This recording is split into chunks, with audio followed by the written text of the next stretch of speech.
Basically, politics has essentially become a shouting contest. So for me, this was a refreshing break. And Shishir said, this is our celebration, you have to join. So I told him, irrespective of how big or small it is, I will come. And thanks, I could see Dr. Varaprasad Reddy Garu. He's one of the people I truly respect when it comes to indigenous innovation.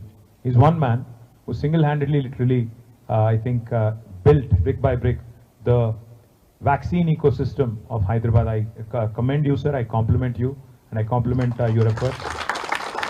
Wherever in the world I go, I proudly say that Hyderabad manufactures 1/3 of global vaccines, human vaccines. And I think that initial brick was laid by this gentleman. And later on, I think many have joined. And जैसा रचना ने कहा, जानिबे मंजिल पे अकेले ही चले, पर लोग जुड़ते गए, कारवां बनता गया. तो I compliment you, sir. మీకు అది అర్థమైందో లేదో కానీ అంటే ప్రయాణం మీరు ఒంటరిగా ప్రారంభించారు, కానీ తుది కంటా పోయేసరికి చాలా మంది మీకు తోడయ్యారు. అల్టిమేట్గా అది పెద్ద ఒక వరదలాగా, ఒక పెద్ద ఉప్పెనలాగా, ప్రవాహంలాగా మారిపోయింది అని చెప్పడానికి వారు ఉర్దూలో ప్రయత్నించారు, నేనేదో తెలుగులో ప్రయత్నించాను. ఎంతవరకు సఫలమయ్యానో తెలియదు. సంతోషం ఏమంటే ఇక్కడున్న మా మీడియా కోసం కూడా చెప్పేదానికి, మెడికల్ డివైజెస్ పార్క్ పెట్టినప్పుడు ఉద్దేశం ఏముండే అంటే, మన దేశంలో 78 నుంచి 80% మనం వాడే మెడికల్ పరికరాలన్నీ కూడా దిగుమతి చేసుకుంటున్నాం ఇతర దేశాల నుంచి. అట్లా ఎందుకు ఉండాలి, మన దేశంలో ఎందుకు ఈ ఉత్పత్తులు కాకూడదు? మన దేశంలో ఉత్పత్తి అయితే ధర కూడా తగ్గుతుంది, సామాన్యుడికి ఇవన్నీ కూడా అందుబాటులోకి వస్తాయన్న ఉద్దేశంతో ఈ మెడికల్ డివైజెస్ పార్క్ ఇక్కడ ఏర్పాటు చేయడం జరిగింది ఆనాడు కేసీఆర్ గారి ప్రభుత్వంలో. అప్పుడు ఇక్కడికి వచ్చినప్పుడు ఈ సుల్తాన్పూర్ ఈ ఏరియా ఏదైతే ఉందో, ఇక్కడ కొన్ని స్టోన్ క్రషర్లు, మెటల్ క్రషర్లు, అట్లాగే కొంత ఖాళీ జాగా ఉండింది తప్ప ఇక్కడ ఏమీ లేదు. కానీ వాళ్ళు ఇక్కడికి వస్తే చాలా ఆనందంగా అనిపించింది, ఎందుకంటే వేల మంది పనిచేస్తున్నారు, చాలా పరిశ్రమలు ఇక్కడ వచ్చినాయి, ఇంకా రావాల్సి కొన్ని ఉన్నాయి.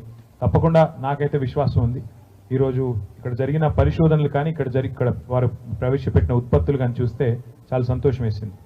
కోవిడ్ సమయంలో ఆర్టీపీసీఆర్ అనేది అప్పుడు విపరీతమైన బాగా కోవిడ్ కిట్స్ కానీ ఆ ఆర్టీపీసీఆర్ అనే టెస్టులు కానీ వాటికి విపరీతమైన గిరాకీ ఉండింది, విపరీతమైన డిమాండ్ ఉండింది. ఆ రోజుల్లో టెస్ట్ ఒకటి కావాలి, టెస్ట్ కిట్ కావాలి అంటే చాలా పెద్ద ఎత్తున ఖర్చు పెట్టాల్సిన పరిస్థితి. కానీ నిజంగానే శిశిర్ గారు, రచన గారు, వారి బృందం మొత్తం కూడా పేరు పెట్టారు హ్యూవెల్ అని. I'm going to take a wild guess and say that it probably stands for human wellness, welfare. So అట్లాగా నిజంగానే ఆలోచించి 6,000 ఖర్చు అయ్యేదాన్ని ఎంత కన్నారు, 16 రూపాయల, 12 రూపాయలకి తగ్గించామన్నారు.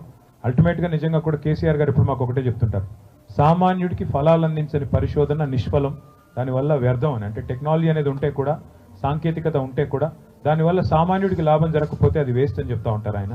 అందుకే ఇవాళ ఇక్కడికి వచ్చి చూస్తే ఒక పోర్టబుల్ ఆర్టీపీసీఆర్ కిట్ కానీ, అట్లాగే ఈ రకంగా ధరలు తగ్గించి సామాన్యుడికి మేలు చేసే కార్యక్రమాలు ఏవైతే మీరు చేస్తున్నారో, పరిశోధనలు ఏవైతే మీరు చేస్తున్నారో, this is your 10th anniversary. I compliment you, I commend both of you on building a very strong team. I compliment the entire team on this brilliant journey. Wish you all the very best, and we will stand right next to you as you forge ahead. మీరు అన్నారు ఇంకో 10 ఏళ్ళకి ఇది అన్నారు, so ఇంకో 2 ఏళ్లలో మేము వస్తాం, వచ్చిన తర్వాత ఇంకా బాగా చేస్తాం. అప్పుడు మేము కూడా కలిసి హైదరాబాద్ని, తెలంగాణని, భారతదేశాన్ని మరింత వేగంగా ముందుకు తీసుకెళ్ళాలి అని మనసారా కోరుకుంటూ నాకు ఈ అవకాశం ఇచ్చినందుకు మీ అందరికీ ధన్యవాదాలు, నమస్కారం. Thank you.